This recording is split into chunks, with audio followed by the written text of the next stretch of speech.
बहुत समय पहले जब धरती पर अधर्म और पाप बढ़ने लगा, तब राक्षसों का आतंक चारों ओर फैल गया था।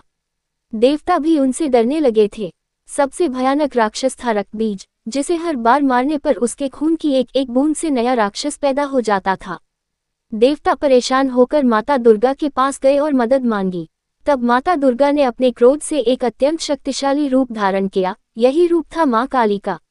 माँ काली का स्वरूप बहुत ही रहस्यमय और भयानक था। काले रंग का शरीर, बड़ी लाल आंखें, खुली जीभ और गले में खोपड़ियों की माला।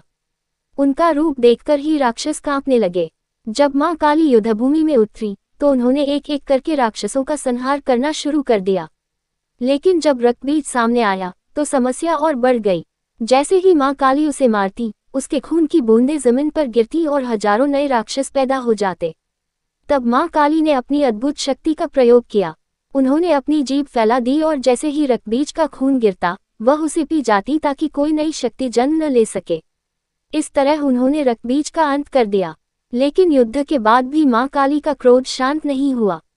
वह विनाश करती हुई आगे बढ़ती रही। तब भगवान शिव ने उन्हें शांत करने के लिए एक उपाय किया। वे माँ काली के सामने जमीन पर लेट गए।